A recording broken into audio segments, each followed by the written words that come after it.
Dans le Seigneur, il faut enlever le complexe. Il faut être fier. Parce que les démons n'obéissent pas à vous. Les démons obéissent aux lignées.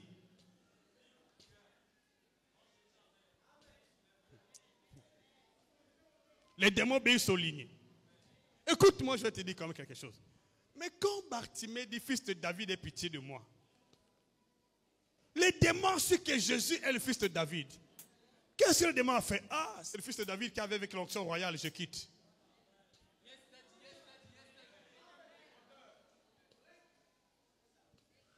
Hein?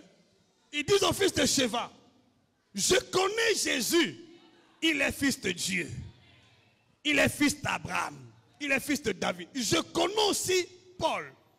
Lui, il est fils de Dieu. Il est aussi fils d'Abraham. Mais ton fils de Sheva là, quelles sont tes origines? Tu sors d'où? Les démons obéissent aux lignées. Parle aux esprits en fonction de ta lignée.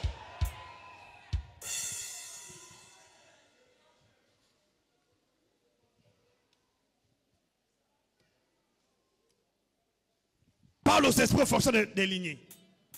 Je suis fils d'eux. J'ai sur moi l'onction. Je me lève contre toi.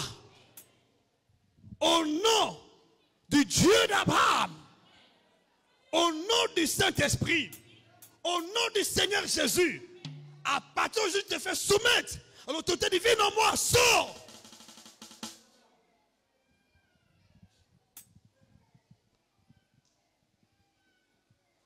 C'est ça qui fait la victoire, qui donne la victoire.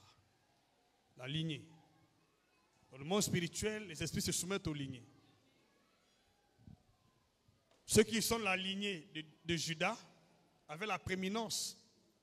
Leurs frères leur donnaient la gloire, l'honneur.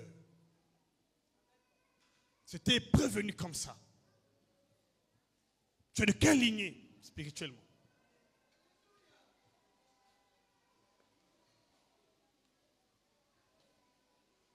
Si toi tu es de la lignée de Lévi, tu ne seras pas roi.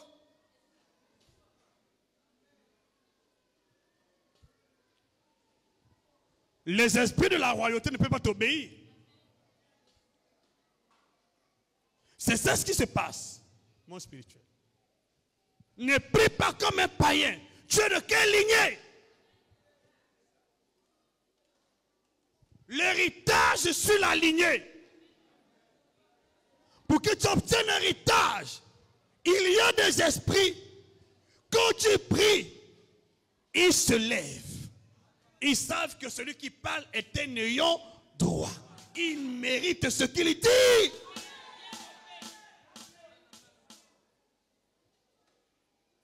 À partir d'aujourd'hui, je te ramène dans ta lignée prophétique, dans ta lignée sacerdotale, dans ta lignée royale, dans ta lignée divine. Quand tu vas parler, les démons vont identifier Dieu. L'esprit des prophètes, l'esprit de la royauté, l'esprit sacrificateur, au nom puissant de Jésus, on ne te verra pas, mais ils verront Dieu en toi. Excusez-moi, j'ai passé du temps. Quand Jésus priait, on ne le voyait pas. On voyait le Fils, on voyait Dieu. Quand les démons voyaient Jésus, ils voyaient le Fils. Qui est le Fils? C'est Dieu. Ils voient le Fils, l'héritier de Dieu. Dieu dans un corps de chair.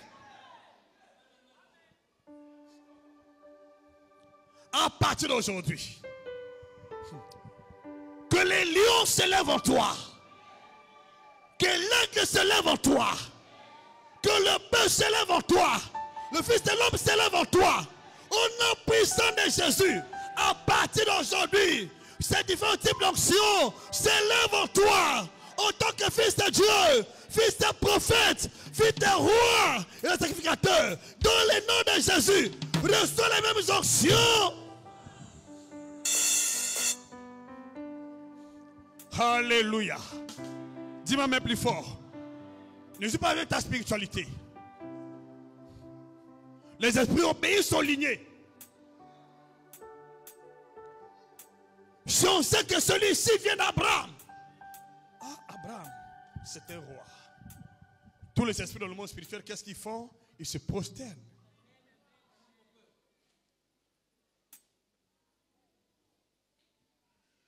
Le démon de cécité s'est prosterné devant le Seigneur Jésus. Fils de David, aie pitié de moi. Et Élisa a prié quel Dieu? Il dit, où est le Dieu d'Élie? Et bien quand il a dit où est le Dieu d'Élie, le Jourdain s'est divisé. Le Jourdain s'est divisé. Attention, même la nature obéit aux lignées. La nature obéit aux lignées.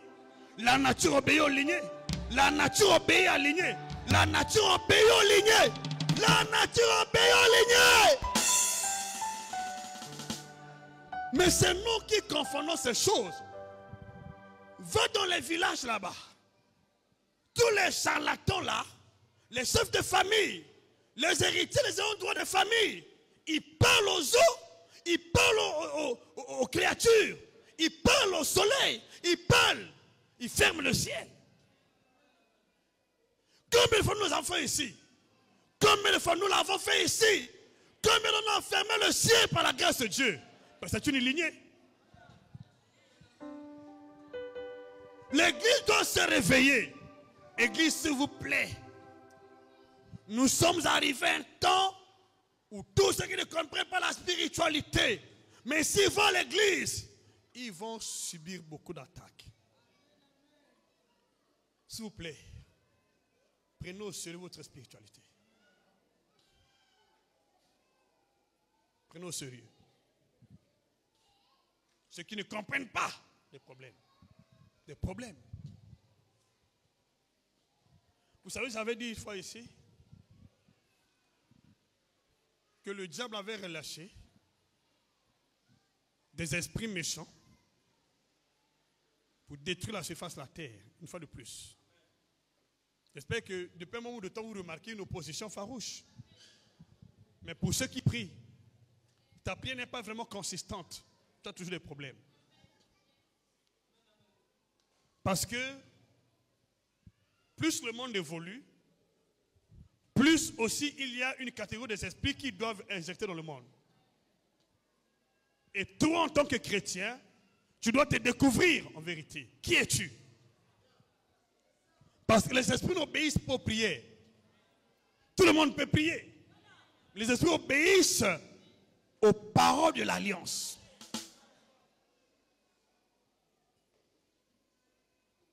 Vous pensez que Dieu, pour faire soumettre Satan à son autorité, va prier?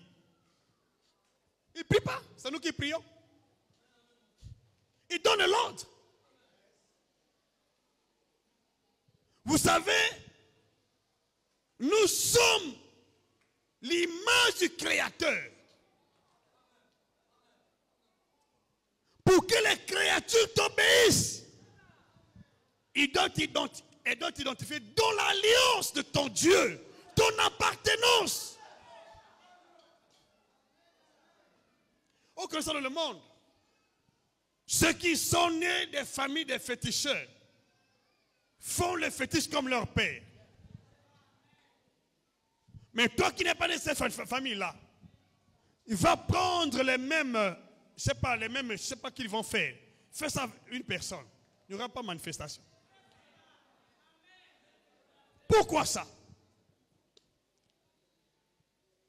C'est une question de lignée d'onction. La majeure partie des fils ou des filles, des féticheurs sont des féticheurs. Pourquoi? C'est une question de lignée. Ok? C'est une onction. Pour que Dieu te bénisse, il t'introduit dans une lignée puissante sur la terre. Et les lignées qu'il a choisies sont la lignée d'Abraham, la lignée de David, la lignée de Melchisédek et la lignée divine. Il y en a 4 que Dieu a choisi pour nous rendre puissants. Et dans ces 4 lignées-là, nous avons aussi 4 types d'onction. C'est celle qui vient sur nous afin que la justice de Dieu soit exercée. Les 4 types d'onction sont, il y a dans ces lignées l'onction des prophètes, représentée par l'aigle. Je n'ai pas le temps pour vous donner le verset, sinon je peux en donner aussi. Représenté par l'aigle. Donc quand tu crois en Jésus, en tant que fils de prophète, il y a sur toi un aigle royal. À partir d'aujourd'hui, cet aigle va se lever dans ta vie. Dis-moi même plus fort. Il y a l'onction de l'aigle qui se lève. En tant que fils de prophète, tu vas commencer à voir le monde spirituel passer un aigle en toi. Prenez le verset rapidement, peut-être qu'on va parler de ça prochainement. Apocalypse chapitre 4, verset 6 au verset 8. Vous allez voir que tous ces esprits qui représentent les types d'onction sont remplis de Dieu.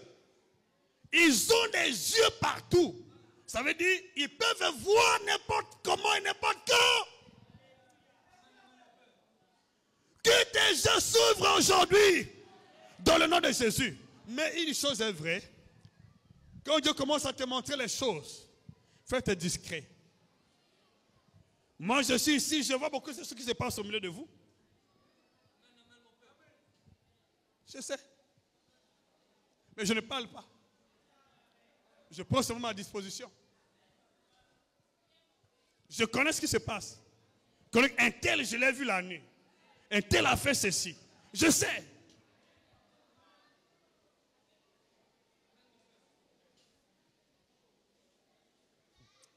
Mais quand tu es assis en train de prier là, il y aura des flashs.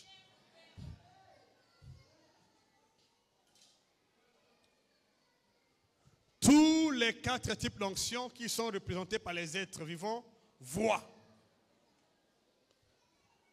Voient. Et celui qui voit plus que les autres, c'est le Fils de l'homme. Parce que le Fils de l'homme, bien qu'il a des yeux tout autour de lui, il a 6 ailes aussi bien sûr, mais il a en dehors de ça 7 esprits qui opèrent en lui. C'est dans ta Bible. C'est dans ta Bible là. Donc, nous avons l'onction des prophètes représentée par un aigle. Quand tu dis le Dieu des esprits prophètes, c'est mon prophète. C'est cet aigle-là qui se lève dans l'espace spirituel.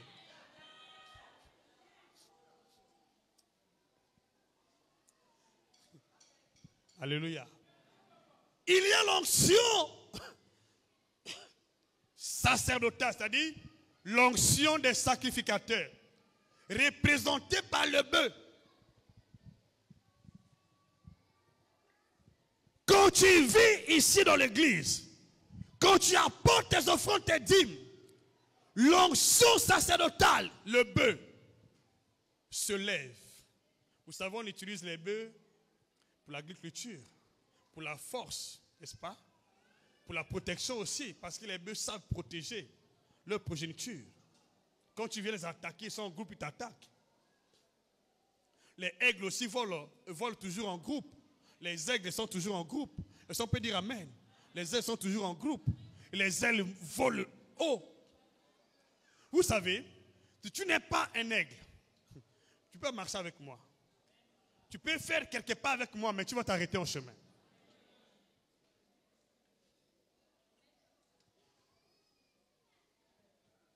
Tu ne peux pas voler si haut comme moi.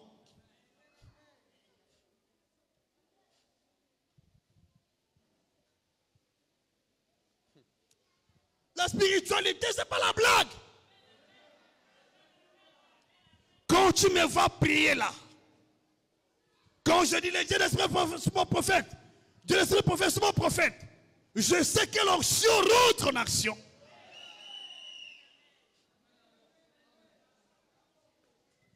Donc il y a cette onction là qui rentre en action. Vous avez déjà le verset. Et vous avez la deuxième onction, j'ai déjà cité, c'est l'onction du bœuf. C'est pour l'endurance, pour la force. Tu travailles sans se relâcher, sans se fatiguer. Tu es toujours fort. C'est le bœuf. Et il se définit par les fonctions de ces onctions-là, parce que je n'ai pas le temps. Je vais consacrer un temps spécial pour ça. En dehors de ces 15 onctions, nous avons un cinquième type qui est l'onction des miracles. L'onction des miracles. L'onction de guérison. Et l'onction de guérison vient sur toute personne, peu importe la lignée. Le privilège, qu'est-ce que nous avons aujourd'hui? Nous sommes de la lignée royale et sacerdotale. C'est pourquoi Dieu a fait de nous un royaume et des sacrificateurs. Écoutez-moi s'il vous plaît. Dieu ne peut pas t'établir roi ou sacrificateur sans au préalable te donner une onction. La première des choses que Dieu te donne pour t'établir, c'est l'onction. Donc comme Dieu t'a établi royaume des sacrificateurs, il nous a déjà donné l'onction. Sur ta tête là, il y a une onction royale, il y a une onction sacerdotale. Et non seulement ça, en tant qu'enfant de Dieu, en tant que fils de Dieu, fille de Dieu, tu as sur toi l'onction du Saint-Esprit. J'entends ta main. Tout ça, c'est en toi, c'est en moi. Quand nous prions, écoutez-moi, nous activons ces onctions. Aussi longtemps que ces onctions ne sont pas activées, ta prière n'a pas de puissance. Quand les apôtres priaient, l'onction descendait. Ils annonçaient la parole de Dieu avec tant d'autorité. Même Jésus-Christ était haut du Saint-Esprit de force. Il était fils de David, fils d'Abraham. Il avait en lui ces onctions. C'est pourquoi quand il priait, il y avait des miracles.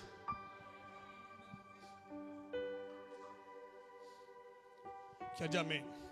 Donc il y a ces onctions-là. Ce n'est pas l'onction prophétique représentée par l'aigle. L'onction des sacrificateurs représentée par le bœuf. Et nous avons l'onction des rois, qu'on appelle l'onction royale, représentée par le lion de la tribu de Juda. Quand tu dis de la tribu de Juda, cette onction-là se lève. C'est un lion qui se lève. C'est la spiritualité. Il n'y a pas d'onction sans incarnation.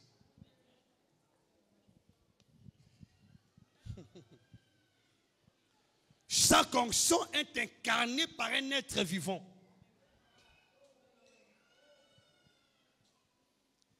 Et quand tu pries ou tu invoques,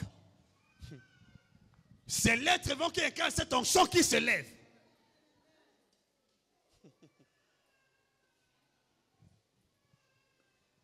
Et c'est clair ce que je dis? Dans le monde, il y a des gens qui ont l'onction du python. Il y a des gens qui ont l'onction des hiboux. Il y a des gens qui ont l'onction des esprits de mort.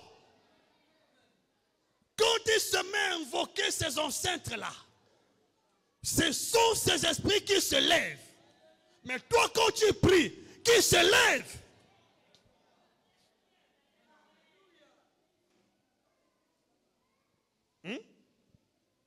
Voilà pourquoi les jours de son baptême, on a vu la colombe descendre du ciel.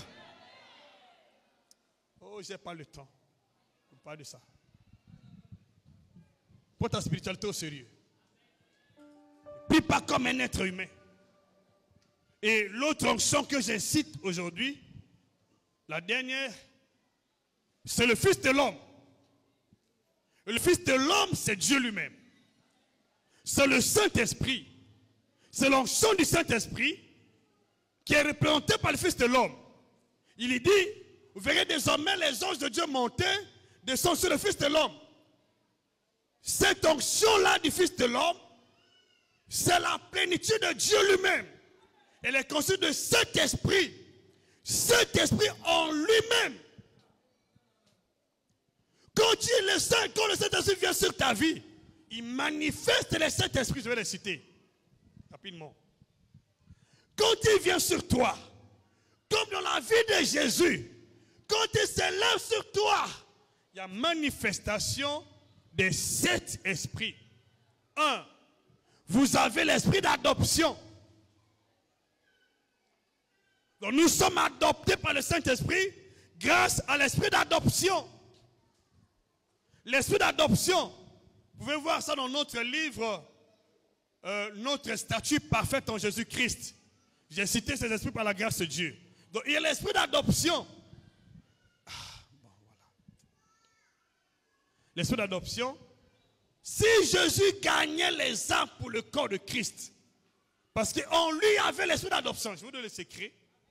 Si tu viens prier ici, je ne suis pas venu dans ta maison. J'ai appelé Dieu en tant qu'esprit d'adoption pour te gagner. Si toi tu es ici là, c'est Dieu qui t'a gagné, ce n'est pas moi. Mais oui, c'est l'adoption de Dieu. Donc tu es ici parce que tu es adopté. Il y a des gens qui font de porte en porte, mais moi j'appelle l'esprit d'adoption. Je dis, Seigneur, toi-même tu connais les gens qui sont destinés à cette commission-là. Gagne-les. Amène-les. Même s'ils sont loin à Chimbamba, même s'ils sont à la base là-bas, Seigneur, amène-les parce que ce sont tes âmes. Ce ne sont pas mes âmes, ce sont tes âmes. Voilà pourquoi quand tu ne viens pas prier ici, ton cœur se bat. Ton cœur bat. Tu préfères quitter loin là-bas. Tu viens ici parce que tu n'es pas saisi par moi. Tu es saisi par l'esprit d'adoption qui connaît que ta place est ici. Ce n'est pas prophète Julie Gamard.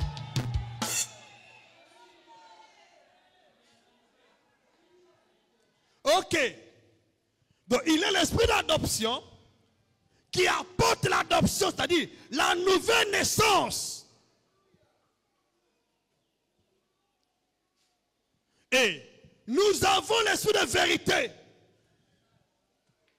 L'esprit de vérité qui nous affranchit, qui nous rend libres, qui nous empêche de mentir. Parce que le mensonge est un péché grave. Le mensonge fait d'une personne un fils de Satan, le fils du diable. L'esprit de vérité. Donc, deuxièmement, nous avons l'esprit de vérité. L'esprit de vérité t'affranchit quand tu as adopté celui qui t'affranchit afin que tu ne mentes plus. Si tu es converti, ce n'est pas moi qui t'a converti. C'est l'esprit de vérité en toi qui te saisit, qui te dit Sandra, ne mens plus. Tu es la fille de Dieu. C'est tout. Et en Dieu, l'esprit de vérité, nous avons l'esprit de grâce. L'esprit de grâce. L'esprit de grâce. L'esprit de grâce, c'est celui qui te donne les faveurs. Pendant que tu pries, tu es dans le besoin, il va susciter quelqu'un qui viendra t'aider. Mais ce n'est pas de ta famille. Je dis amen plus fort. Quand tu vas prier désormais, il va susciter les gens. Je ne peux pas devoir.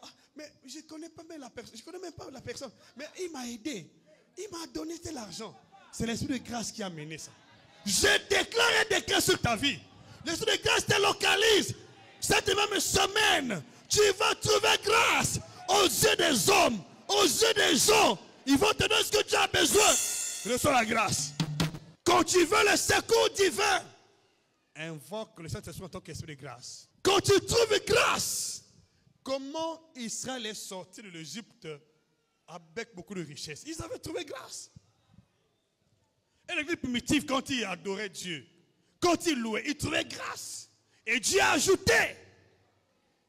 Ça ne te partage pas. Parce que tu n'as pas la relation avec l'esprit de grâce. Dans l'esprit de grâce, il y a l'esprit de grâce, il y a aussi l'esprit de vie. L'esprit de vie. Jésus-Christ a ressuscité les morts parce qu'il parlait, il invoquait Dieu en tant qu'esprit de vie. Quand tu as un problème de santé, invoque le Saint-Esprit en tant qu'esprit de vie dans ton foyer, dans ta maison, dès lors qu'il s'implante dans ta maison, la vie rentre dans tes affaires, dans tes activités, partout ailleurs. Je suis obligé de vous dire ça. Il y a des gens qui prient dans le vide, attention. Quand Jésus voulait que la vie rentre dans une personne, il avait affaire à Dieu en tant qu'esprit de vie. Et si quelqu'un croit en moi, il vivra, même s'il est mort. Parce que quand tu crois en lui, même si tu es mort, l'esprit de vie rentre en toi. Ce n'est pas la prière. C'est une onction. J'ai déjà parlé l'esprit d'adoption, esprit de vérité, esprit de grâce, esprit de vie, n'est-ce pas? Il y a aussi un autre esprit, l'esprit de sainteté. Esprit de sainteté. Esprit de sainteté est loin de ta vie le péché. Esprit de sainteté fera en sorte que tu ne pêches pas, ni par tes pensées, ni par tes paroles, ni par tes actes. C'est l'esprit de vie. L'esprit de sainteté plutôt. Ce n'est pas ta prière qui te rendra saint. Ce n'est ni par la force, ni par la puissance, mais c'est par l'Esprit de Dieu. Ce n'est pas ta prière. Si c'est ta prière, tu vas mener une vie de sainteté aujourd'hui, 2 jours après tu tombes. Mais si c'est l'Esprit en toi, on peut te tenter. L'Esprit va dire non.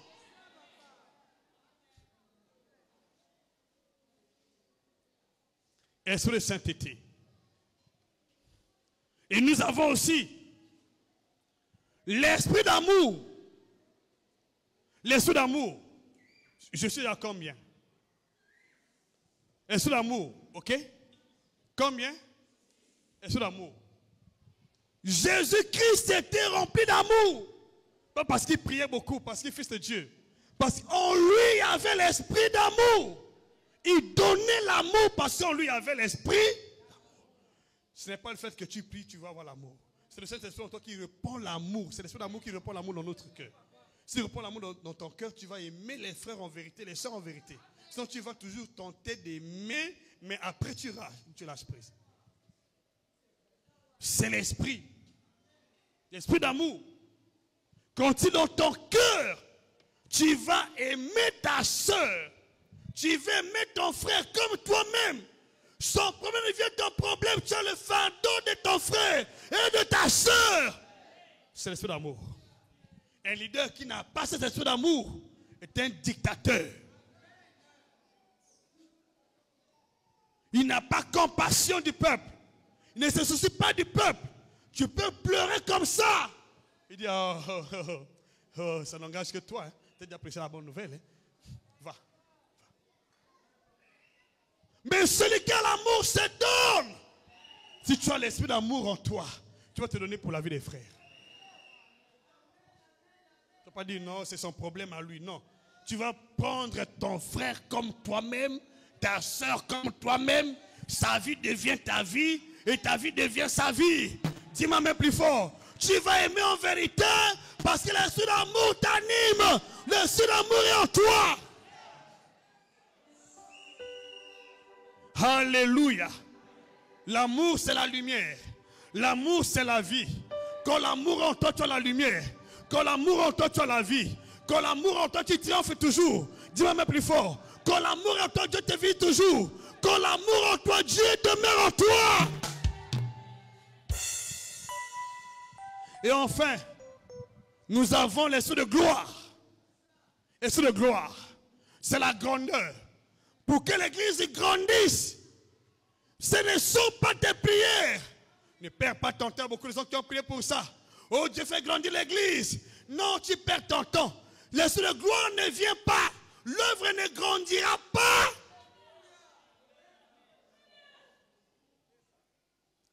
Pour que l'œuvre grandisse, pour que Dieu rende ton nom grand, au milieu de l'opposition, où les gens te coincent, où les gens ne veulent pas que tu ressuscites, pour que ton entreprise grandisse, il faut l'esprit de gloire, l'esprit de grandeur. Jésus a dit, Père, je les ai donné ta gloire. Glorifie-moi de la gloire que j'avais auprès de toi. Vous devez dans ce monde. L'esprit de gloire, quand il te localise, même si ton entreprise était en bas, même si tes affaires étaient en bas, même si tu ne montais pas, l'esprit de gloire va te faire monter, va te donner la grandeur. Dis-moi même plus fort. Amen avec assurance. Amen que je continue.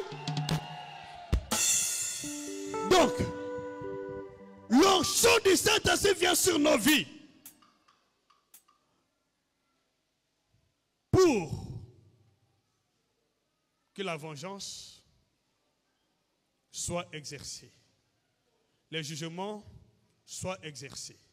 Quand tu demandes l'onction, selon Ésaïe 61, demande l'onction pour que le salut se manifeste, la grâce se manifeste, les jugements se manifestent, les guérisons s'opèrent. Et quand tu demandes l'onction, maintenant, en tant que membre du corps de Christ, habité par le Saint-Esprit, demande pour la vengeance. Demande comme on a lu. Il y a des grâces qui s'attachent, il y a des bénédictions qui s'attachent à la vengeance. J'ai cité ça dans la parole. Donc nous prions, c'est pour ça. Logiquement, je peux dire le résumé de la mission du Saint-Esprit et la mission du Seigneur Jésus se trouve dans Ésaïe 61. Le résumé de notre vie dans ce temps de la fin, c'est Ésaïe 61. Dis-moi même plus fort. C'est Luc chapitre 4, verset 18 jusqu'au verset 20. Dis-moi même plus fort. C'est Actes chapitre 4. Écoutez, prenez. Et ouais, ne peut pas n'importe comment. Tous les résumés de la mission du Seigneur dans ce temps-ci et celle du Saint-Esprit se trouvent dans Ésaïe 61. Je donne avec précision. À partir du verset 1 jusqu'au verset 11. Tout ça, c'est ce qui nous concerne dans ces temps-ci. Les intercesseurs doivent prier à base de ça. Tu peux seulement prier à base de ce verset toute ta vie. Tu vas vivre au cœur des grandes choses. Et l'autre verset, c'est Luc chapitre 4. Luc chapitre 4. Luc chapitre 4, verset 1 jusqu'au verset 4. Et non, excusez-moi. Luc chapitre... Ah, hey. J'ai dit quoi? Luc chapitre 4, verset 18 jusqu'au verset 20. Merci beaucoup. Dieu bénisse. Ça, c'est Luc. Et nous avons aussi Actes chapitre 2. Actes chapitre 2. Verset 1 jusqu'au verset 4. Verset 1 au verset 4. Le reste, vous avez des versets tels que je viens de lire. 2 Thessaloniciens, 1 Thessaloniciens, ainsi de suite. Si tu veux vivre au cœur des grands miracles, des grandes délivrances, fais de ces passages l'objet de ta prière. Tu veux vivre dans l'onction, demande l'onction pour que Dieu exerce la vengeance par ton canal. C'est tout. Allons, Père, acclamons, s'arrête à merci.